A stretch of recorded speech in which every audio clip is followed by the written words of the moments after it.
नमस्कार student, last part of this chapter first, और इसमें हम बहुत सारी थ्योरीज पढ़ रहे थे। इन थ्योरीज को समझना बहुत ज़रूरी है आपको, और आगे जो कॉन्सेप्ट आएंगे इन थ्योरीज पे ही डिपेंड करते हैं कि जो आने वाले कॉन्सेप्ट हैं उनको आप इन थ्योरीज के अनुसार कैसे समझते हो। मान लो आपसे कोई स्टेट का मीनिंग ही पूछे कि राज्य क्या होता है, तो आप राज्य का एक मीनिंग नहीं दोगे, आप डिफरेंट जो थेरिस्ट हैं जिन्होंने राज्य के बारे में विचार दिए हैं, आप बताओगे कि मार्क्सिस्ट के अनुसार जो स्टेट है वो क्या है। जो लिबरल स्टेट है मार्क्सिस्ट के अनुसार वो मज़दूरों का शोषण करने के लिए बनी है, और उसकी जो पुलिस और फौज है वो कैपिटलिस्ट की मदद करती है उसको दबाने के लिए, मज़दूरों को दबाने के लिए, और इसलिए एक ऐसे सोसाइटी की स्थापना करनी है जिसमें ना स्टेट्स होंगी और ना ही क्लास होंगी। ये मार्क्सिस्ट व्यू है। फिर आप बताओगे कि लिबरल व्यू के अनुसार क्या है स्टेट। लिबरल व्यू के अनुसार स्टेट व्यक्ति का कल्याण करने के लिए बनी है, स्टेट को कम से कम काम करने चाहिए।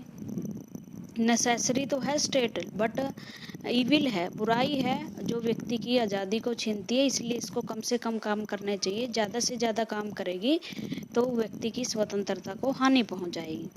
दूसरी बात, अगर रूढ़ी कंजर्वेटिव के अनुसार स्टेट का मीनिंग पूछा जाए तो कंजर्वेटिव जो लोग हैं ये कहेंगे कि जो एक सुप्रीम पावर है ये एक धरती पर पवित्र चीज़ है जिसे हम सबको आज्ञा का पालन करना चाहिए। जैसे हीगल वगैरह ने कहा है कि ये एक सुप्रीम पावर है, सुप्रीम आत्मा है, स्पिरिट है धरती पर राज्य, और राज्य के लिए व्यक्ति है ना कि व्यक्ति के लिए राज्य। तो इस तरह से ये थ्योरी आपको समझनी जरूरी है। उसके बाद कंटेम्प्रेरी थ्योरी। कंटेम्प्रेरी थ्योरी का मतलब जो वर्तमान में थिंकर हैं वो क्या कहते हैं। जैसे वर्तमान में बहुत सारे रॉल्स हैं, डेविड हेल्ड हैं, डेविड ईस्टन हैं, लॉसवेल हैं, ये वर्तमान के थिंकर हैं जो 1960-70 और अब तक थ्योरीज दे रहे हैं। जो ग्रीन, हीगल, हॉब्स, लॉक, ये 16वीं-17वीं शताब्दी के राइटर्स हैं। ग्रीक जो राइटर हैं प्लेटो, अरस्तु, वो तो ईसा शताब्दी के भी पहले से हैं। तो इस तरह से समय के अनुसार चेंज होता है, तो समय के अनुसार राज्य बदल जाते हैं और राज्य के अनुसार ही जो थिंकर्स होते हैं उनकी थ्योरी बदल जाती है। वर्तमान में जो रॉल्स वगैरह हैं वो क्या कहते हैं, रिगार्डो है, जो सरकार है वो किस लिए है, या स्टेट क्या है। देखो स्टेट आपको दिखाई नहीं देगी, या पूरा भारत कैसे काम करेगा, स्टेट राज्य किसी देश को बोला जाता है, उसका एक फेस है जिसके माध्यम से स्टेट काम करती है, वो फेस है गवर्नमेंट। तो ये समझ लेना कि जब हम स्टेट के बारे में बात कर रहे हैं तो हम गवर्नमेंट के बारे में बात कर रहे हैं, और गवर्नमेंट के बारे में बात कर रहे हैं तो हम स्टेट के बारे में। ये पॉलिटिकल साइंस की भाषाएं होती हैं जो आपको जाननी जरूरी होती हैं। उसके बाद कंटेम्प्रेरी के अनुसार जो है वो स्टेट क्या है, स्टेट का क्या काम है, इसके बहुत सारे प्रोपोनेंट है, ये आप याद कर लेना। Task of political theory is not only to elevate social structure. Political theory का काम सिर्फ सोशल स्ट्रक्चर को नहीं जानना कि शक्तियाँ किस में बटी हुई हैं, या कैसे जो लोग हैं वो पावर का यूज़ करते हैं, कैसे कोई वर्ग जो है डोमिनेट करता है, कौन नीचे है। सोशल स्ट्रक्चर जानना नहीं है, बल्कि जो सोशल स्ट्रक्चर है उसकी जो डिमांड है उसके अनुसार किसी इंस्टीट्यूशन की स्थापना करना। जैसे भारत की सोसाइटी में बहुत सारे multi religion, multi language, racial के लोग रहते हैं, वर्ग सेक्शन के लोग रहते हैं, लेकिन वो लोग जो हैं उनका अध्ययन करना पॉलिटिकल थ्योरी नहीं है। वो कोई समस्या नहीं है कि भिन्न वर्ग हैं। इन भिन्न भिन्न वर्गों के आधार पर जो मुसीबत आती है, मतलब जो समाज में भेदभाव स्थापित होते हैं, और उन भेदभावों के कारण जो मनुष्य एक दूसरे से भेदभाव करते हैं, या कोई जो ऊंचा या छोटा करार दे दिया जाता है सोसाइटी में, उसको दूर करने का साधन होना चाहिए पॉलिटिक्स। पॉलिटिक्स का काम जो है वो समस्याओं का इवैल्यूएशन करना है, ना कि सोशल स्ट्रक्चर। उसके बाद कहता है political theory is contemplative and reflective inquiry try to understand human existent in general. और ये क्या कोशिश करते हैं कि ह्यूमन का बिहेवियर जांचने का काम करती है, क्योंकि सारी जो पॉलिटिक्स है वो ह्यूमन बिहेवियर पे ही डिपेंड करती है, और ह्यूमन के अनुसार ही उस सोसाइटी को कि जितनी भी समस्याएं हैं जो क्रिएट होती हैं ह्यूमन बीइंग के कारण, उसको क्या करने की कोशिश करती है, उन्हें दूर करने की कोशिश करती है। मतलब पॉलिटिकल थ्योरी का ये काम होना चाहिए। दूसरी बात है political theory is self articulative and interpretive on its orientation. Political theory का मतलब होता है ये बहुत सारे समूहों को एट्रिकुलेट करती है, मतलब उनका सामूहिकरण करती है और उसको उसको इंटरप्रेट करती है।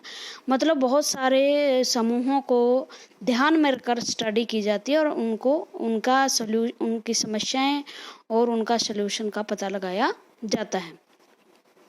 उसके बाद क्या कहती है political theory needs to be exploratory. Political theory exploratory होनी चाहिए, मतलब व्यापक होनी चाहिए, सेंसिटिव होनी चाहिए, मनुष्य की समस्याओं को ध्यान में रखकर बनाई जानी चाहिए और ओपन माइंडेड खुले दिमाग से की जानी चाहिए, संकीर्ण विचार से नहीं। देखो संकीर्ण विचार से कैसे, मान लो एक व्यक्ति है महिलाओं की पार्टिसिपेशन के बारे में एक खोज कर रहा है, मतलब उसका पार्टिसिपेशन पॉलिटिक्स में कितना है, ये कोई स्टडी कर रहा है, कोई भी थिंकर। सबसे पहले तो उसका दिमाग ये होना चाहिए कि वो महिलाओं के प्रति सेंसिटिव हो, मतलब महिलाओं को एक दूसरा दर्जे का प्राणी ना माने, ओपन माइंड होना चाहिए कि मनुष्य के जो अन्य मनुष्यों की तरह महिलाएं भी इक्वल स्थान रखती हैं सोसाइटी में और उनका भी पार्टिसिपेशन बहुत ज़रूरी है। इस तरह से वो संकीर्ण अगर विचारधारा लेकर चलेगा तो क्या वो सही ढंग से स्टडी नहीं कर पाएगा। जैसे मान लो कोई जो थिंकर है रिलीजन के आधार पर या कास्ट के आधार पर कोई स्टडी करता है कि कोई रिलीजन ऊपर उठा है या नहीं है, या किस रिलीजन के लोगों को अभी तक लाभ नहीं मिला है जो राज्य ने प्रोवाइड किए हैं, तो वो इस रिलीजन का जो कंसेप्ट है उससे ऊपर उठाना चाहिए। मान लो वो हिंदू धर्म का है तो उसे ये नहीं है कि वो मुस्लिम की स्टडी कर रहा है तो वो सारी ही फेवर हिंदू का करे और जो फैक्ट उसके सामने है मुस्लिम कम्युनिटी का उससे वो मुंह फेर ले। मतलब जो भी सामने रखे वो सच्चाई हो और ओपन माइंड से जो भी उसे करने पड़े अपनी स्टडी के लिए वो करे। उसके बाद है सेंसिटिव होना चाहिए, किसी भी मुद्दे के लिए कंजर्वेटिव नहीं होना चाहिए कि नहीं ऐसा ही है। बहुत सारे लोग होते हैं ना अपना मत मनवाने के लिए बहुत रिजिड हो जाते हैं, कठोर हो जाते हैं, लेकिन नहीं, सेंसिटिव होना चाहिए और स्टडी बहुत व्यापक स्तर पर होनी चाहिए। मान लो आप महिलाओं की स्टडी कर रहे हो तो ये नहीं है आपके घर में जो महिलाएं आपने बस उनकी स्टडी कर ली। आप डिफरेंट गांव में जाइए, शहर में जाइए, भिन्न तबके के लोगों में जाइए, वहाँ की महिलाओं से बात करें, आप देखोगे जाति जाति के अंदर फ़र्क मिलेगा, घर घर के अंदर फ़र्क मिलेगा, डिस्ट्रिक्ट में फ़र्क मिलेगा, पढ़े लिखे में फ़र्क मिलेगा, ज़मीन और लैंडलॉर्ड्स किस्म की फैमिली है या बिना ज़मीन वाली फैमिली उनमें फ़र्क पड़ेगा। एक पढ़ी लिखी जो ऑफिस में काम करने वाली शहरी औरत है या ग्रामीण खेतों में काम करने वाली, उसमें बहुत डिफरेंट मिलेगा। तो आपकी स्टडी बहुत ही व्यापक होनी चाहिए जिसमें हर तरह की जो स्टडी का क्षेत्र होना चाहिए। स्टडी किसी एक ग्रुप कोई सामने रखकर नहीं की जाती। मान लो मुझे आरोही स्कूलों का अध्ययन करना है तो अपने ही स्कूल को ध्यान में रखकर मैं कोई भी स्टडी नहीं कर सकती, क्योंकि हो सकता है कि मेरे स्कूल में जो है वो दूसरे स्कूलों में ना हो और दूसरे स्कूलों में जो है वो इस स्कूल में ना हो। तो पूरी की पूरी एक यूनिट होनी चाहिए आपकी, बहुत बड़ी यूनिट होनी चाहिए जिससे आप आंकड़े इकट्ठे कर सके और उनको इंटरप्रेट कर सकें। अब नीड एंड सिग्निफिकेंस, इसकी इम्पोर्टेंस क्या है पॉलिटिकल थ्योरी की, पॉलिटिकल साइंस में नीड क्या है। देखो सबसे पहले पॉलिटिकल रियलिटी, इससे हम जानते हैं कि political theory identify the socio economic and political factor which form a society. ऐसे बहुत सारे फैक्टर को की नॉलेज देती है जो सामाजिक, आर्थिक, राजनीतिक फैक्टर होते हैं जिससे एक सोसाइटी बनती है। मतलब राजनीति का भी आप अध्ययन करते हो ना तो भी आपको सोसाइटी का अध्ययन करना पड़ता है। This work done by political theorists lay down the assumption of the political reality and remove the practice prevalent in the society। और इस तरह से जो पॉलिटिकल साइंस का अध्ययन करने वाले थियरिस्ट होते हैं वो पॉलिटिकल सच्चाई का पता लगाते हैं और समाज में जितनी समस्याएं हैं उनको रिमूव करने की कोशिश करते हैं। जैसे कोई भी स्टडी करता है, मान लो उसने रिसर्च की महिलाओं के पार्टिसिपेशन पे पंचायती राज में, और कैलकुलेशन आया कि ठीक है चल तो रही है, लेकिन बहुत सारे मामलों में महिलाओं के जो निर्णय है उसके पति या जो दूसरे लोग हैं उनके द्वारा लिया जाता है। तो ऐसे में रियलिटी साथ में पता चली और रियलिटी के साथ साथ कुछ ऐसे प्रोविजन किए गए कि जो दूसरे लोग हैं उनकी जगह डिसीजन ले ही ना पाए। ठीक है, उसके बाद है provide conceptual and analytical clarity. जो जिसके बारे में आप स्टडी कर रहे हो या कॉन्सेप्ट होता है कोई भी, मान लो न्याय का कॉन्सेप्ट है, अगर देखने में तो ये सीधा सा लगता है कि जस्टिस का मतलब होता है जैसे न्याय करो, सच बोलो या स्वतंत्रता चाहिए, लेकिन अगर आगे आप दूसरा तीसरा चौथा चैप्टर पढ़ोगे तो न्याय की परिभाषाएं भी आपको मिलेगी और आप हैरान रह जाओगे कि ये भी न्याय की परिभाषा होती है। कई तो लोग कहते हैं कि जो जिसके काबिल है उसे वो मिल जाए वो न्याय होता है।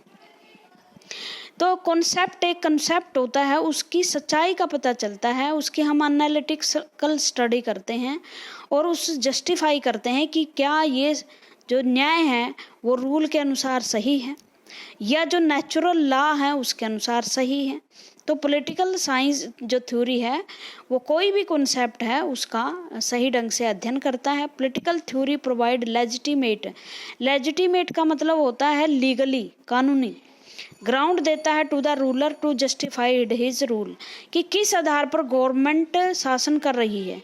हमारे देश में जैसे कहती है गवर्नमेंट की हम जो है डेमोक्रेसी है, तो उसके लिए क्या है, स्टडी होगी, स्टडी में पाया जाएगा कि इलेक्शन होते हैं बड़े व्यापक लेवल पे और जिस की बहुमत आता है वही सरकार बना लेता है।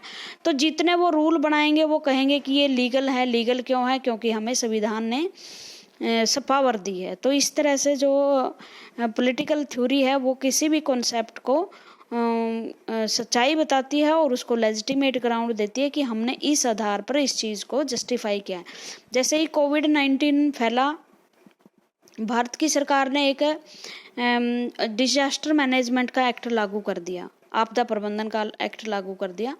और लॉकडाउन को अगर जस्टिफाई करना था तो वो कह सकती थी कि मैंने जो इस देश में लॉकडाउन किया है वो इस आपदा प्रबंधन एक्ट के तहत लागू किया है। तो ये बात क्या होती है, लेजिटिमेट हो जाती है। और अगर कोई कोर्ट में इस बात को उठाए, कोई केस कर दे कि आपने किस आधार पर लॉकडाउन किया है, तो लेजिटिमेट ग्राउंड उसको मिल जाएगा। The framer of every theory provide method in which it's misuse इस मे बी अवॉइडेड। और हर थ्योरिस्ट कोई ना कोई ऐसा कंसेप्ट देता है कि सरकार की शक्तियों का गलत प्रयोग ना हो। Thus political theory provide explanation and conceptual clarity to की इंस्टीट्यूशंस एंड प्रोसीजर्स। एक ऐसी क्लैरिटी देता है, एक ऐसी लीगल अथॉरिटी देता है जो इंस्टीट्यूशन हमारी कार्यपालिका, विधान पालिका या जो आपकी जुडिशरी है काम करते हैं उसको एक लीगल आधार मिले, लेजिटिमेट उसके काम हो। मान लो जुडिशरी ने कोई फैसला दिया है, आपको कि ये किस आधार पर है, तो पॉलिटिकल थ्योरी बताएगी कि जुडिशरी को इतनी पावर है कि वो इस तरह का फैसला ले सकती है। तो इस तरह से उसके बाद help in construction of new concept, research आ गई। अब नई थ्योरी बनानी है। मान लो मार्क्स ने थ्योरी दी थी कि जब पूंजीपति और आपकी लेबर है वो ख़त्म हो जाएगी, क्लासलेस सोसाइटी और स्टेटलेस सोसाइटी आ जाएगी किसी समाज में, तो आगे क्या होगा। जो नए थिंकर आएंगे ना समय के साथ, अब मार्क्स तो आया था 1848 में, उन्होंने थ्योरी दी थी, अब 1948 भी जा चुका है और 2048 मतलब 200 साल के करीब, पौने 200 साल हैं। तो तब बहुत सारे थिंकर आए। नई थ्योरी अगर आपके पास कंस्ट्रक्ट है, बिल्ड है, ये मान लो एक दीवार है, उसके ऊपर नई थ्योरी घड़ी जा सकती। नहीं तो थ्योरी क्या बनानी पड़ेगी, नई बनानी पड़ेगी। जैसे पहले नीचे वाली मंजिल बनी पड़ी हो तो ऊपर वाली मंजिल हम बना सकते हैं। उसी तरह अगर किसी बात पर, किसी भी कॉन्सेप्ट पर विचार हैं तो उस पर नए विचार, उनकी स्टडी करके उन विचारों के आधार पर नई स्टडी, नए विचार घड़े जा सकते हैं, नई पॉलिटिकल थ्योरी बनाई जा सकती है। Political theory motivate theories to create new concept, नए नए कॉन्सेप्ट बनाती हैं, जैसे स्वतंत्रता के बारे में नए नए विचार। This is done by collecting and researching new datas. David Easton give the input output analysis. देखो ये एक बड़ी बात है, एमए में आता है आपका इनपुट आउटपुट थ्योरी क्या है, डेविड ईस्टन ने दी थी। इनपुट का मतलब होता है जैसे कोई सरकार है, डिसीजन लेना है सरकार को, ये गवर्नमेंट है, और गवर्नमेंट पे क्या होती है, यहाँ होती है पब्लिक। पब्लिक में से एक व्यक्ति की डिमांड है कि जो कोई भी, मान लो एजुकेशन का अधिकार दिया जाए, या हमारे देश में एक नया संविधान बना था राइट टू इंफॉर्मेशन, सूचना का अधिकार। ये बहुत सारे लोगों का क्या है, एक व्यक्ति के इंटरेस्ट से यहाँ एक व्यक्ति ने क्या किया कि इस मत को रखा कि राइट टू एजुकेशन होना चाहिए। यही मत कई लोगों का मत हो गया, ठीक है, इसे इंटरेस्ट एट्रिकुलेशन कहते हैं, ठीक है। अब इतने लोगों ने कहा तो क्या हुआ, जो गवर्नमेंट है उस पर क्या होएगी, डिमांड आएगी, प्रेशर आएगा, मांग रख दी लोगों ने, और मांग के बाद सरकार जो क्या करेगी, अब गवर्नमेंट के पास आई डिमांड इन लोगों की, ठीक है। अब गवर्नमेंट क्या करेगी, उन पे डिसीजन लेगी कि ये डिमांड माने जानी चाहिए या नहीं। डिसीजन ले लिया, अभी माने जाने चाहिए क्योंकि सारा समाज मांगता है। तो ये जो इतनी डिमांड आई, ये थी इनपुट। जैसे आप कोई भी फ़ोन में कुछ लिख रहे हो तो मैं इनपुट होता है, उसमें कुछ डालना, और आउटपुट का मतलब आपने कमांड दे दी और वो पेज बाहर आ गया तो वो आउटपुट थी। बात आ गई समझ में, अंदर डालना और उसके ऊपर बाहर निकलना। और उसके बाद सरकार ने क्या लिया, इनपुट के रूप में डिमांड आई कि राइट टू एजुकेशन होना चाहिए। जब गवर्नमेंट को लगा कि डिमांड राइट है तो डिसीजन ले लिया जाता है कि हाँ राइट टू एजुकेशन दिया जाएगा, और उसके बाद पॉलिसीज बनाई जाएंगी कि किस तरह से ये राइट टू एजुकेशन किस किस को और कैसे दिया जाएगा। ये होता है इनपुट और आउटपुट थ्योरी, कि सरकार के सामने डिमांड आई इनपुट के रूप में। जैसे आप फ़ोन की दबाओगे तो कुछ ना कुछ लिखा हुआ मिलेगा, फिर आप कमांड दोगे तो आउटपुट आ जाएगा। मान लो गूगल पे आप सर्च कर रहे हो, ठीक है, 10th क्लास SST या 12th क्लास पोल साइंस, ये क्या है, इनपुट है। उसके जवाब में फिर क्या आती है, बहुत सारी वीडियोस आ जाएंगी आपकी, वो होती है आउटपुट। इसी तरह गवर्नमेंट के पास भी लोगों की डिमांड आती है, पहले उसे एक व्यक्ति या व्यक्तियों का समूह करता है, फिर वो सारे समाज की डिमांड हो जाती है। उसके बाद जो गवर्नमेंट है उसके आधार पर निर्णय लेती है, और निर्णय के बाद नीतियाँ बनाती है। ये इनपुट आउटपुट थ्योरी है डेविड ईस्टन की। बात मेरे ख्याल से समझ में आ गई होगी आपको, बहुत ही सरल शब्दों में मैंने समझाया इसको। और इससे हम बहुत सारी डिसीजन लिए जाते हैं, देखो सरकार के द्वारा। This is done through decision making. Political theory help in creation of new concept, नए नए कॉन्सेप्ट बनते हैं।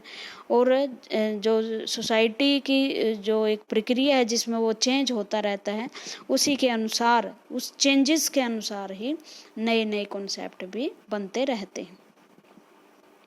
उसके बाद अगला है मेक फ्यूचर प्लानिंग पॉसिबल। इसके द्वारा हम अपनी फ्यूचर को क्या कर सकते हैं, फ्यूचर की प्लानिंग बना सकते हैं। कैसे, मैं मान लो अभी इनपुट के रूप में क्या आया, कुछ डिमांड आई, ठीक है, गवर्नमेंट के पास पहुंची।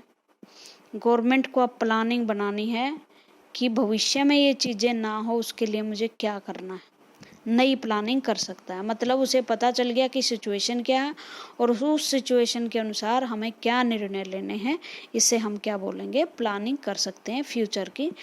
और ये भी देख सकते हैं कि पीछे हिस्ट्री में क्या हुआ था और ये बात दोबारा हो या ना हो, उसके लिए हमें क्या करना चाहिए, इस तरह भी प्लानिंग कर सकते हैं। वो political theory is based on journalisation of new concept. Journalisation का मतलब होता है किसी भी बात को प्रूव कर देना।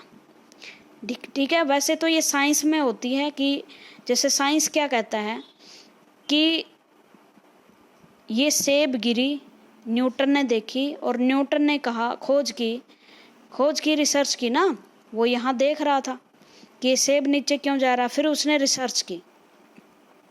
रिसर्च से क्या निकला कि जो है पृथ्वी में गुरुत्वाकर्षण बल है, ग्रेविटेशन पावर है, और इस ग्रेविटेशन पावर के कारण ये सेब नीचे आ रहा है, ऊपर हवा में नहीं तैर रहा। तो अब उसको नई नई प्लानिंग करनी है कि इस गुरुत्वाकर्षण बल से हम क्या क्या दूसरी चीज़ें बना सकते हैं। जैसे चुंबक घूमती है, जैसे आपके जनरेटर वगैरह, पंखे वगैरह, ये सारे गुरुत्वाकर्षण बल के कारण ही घूमते हैं। फिर सैटेलाइट छोड़े जाते हैं, बहुत सारी जो मशीनरी चल रही है वो इसी के आधार पर चली। तो मतलब हम भविष्य की तैयारी कर सकते हैं अगर एक बार हमें कोई जर्नलाइजेशन में जाए। जर्नलाइजेशन मैंने प्रूफ, निष्कर्ष जो प्रूव्ड हो चुके हैं, जो सही साबित हो चुके हैं, ठीक है। और सही साबित पर हम क्या कर सकते हैं, प्लानिंग कर सकते हैं। मान लो ये प्रूव हो जाए कि हमारे देश में गरीबी जो है वो 20% लोगों में, तो हम प्लानिंग कर सकते हैं कि उस गरीबी को कैसे दूर किया जा सकता है। टारगेट रख सकते हैं कि 20% है तो अगले साल हमें 10% रखनी है, ठीक है। Concept which is handwork of political expert, क्योंकि जो जर्नलाइजेशन है वो पॉलिटिकल एक्सपर्ट करते हैं जिन्हें अपने फील्ड की बहुत जानकारी होती है। Scientist give rise to political behaviour, जो साइंटिस्ट है वो पॉलिटिकल बिहेवियर का स्टडी करते हैं, क्योंकि भाई बिहेवियर की स्टडी क्यों जाती है। देखो जैसे साइंस में मैटर का अध्ययन किया जाता है, पृथ्वी का, पेड़ का, पौधों का, ब्रह्मांड का, पदार्थ का अध्ययन किया जाता है। लेकिन क्या पॉलिटिकल साइंस पदार्थ से बनती है, वस्तुओं से बनती है? किससे बनती है? मनुष्यों से बनती है।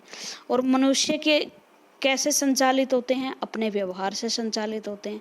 जैसे एक सरकार जीतती है तो लोगों के मत से ही जीतती है ना, कि लोग कैसा बिहेवियर करते हैं। तो इसलिए पॉलिटिकल साइंस में क्या किया जाता है, जर्नलाइजेशन के लिए, निष्कर्ष निकालने के लिए, कुछ सत्य को ढूंढने के लिए व्यक्ति का अध्ययन किया जाता है। पता लगाया जाता है कि लोग क्या चाहते हैं और ये प्रॉब्लम क्यों है, और इन प्रॉब्लम को दूर करने के लिए क्या हमें प्लानिंग की जानी चाहिए हमारे द्वारा। दूसरे बात है कि एक्ट एज गाइड। जैसे मैंने बताया, मान लो कोई जर्नलाइजेशन हो गई। जर्नलाइजेशन ये हो गई, कोविड-19 जो है वो ह्यूमन टू ह्यूमन ट्रांसमिशन हो रहा है, ठीक है। अभी तो कोविड-19 का उदाहरण ही हम ले सकते हैं कि आदमी से आदमी में इसका ट्रांसमिशन हो रहा है।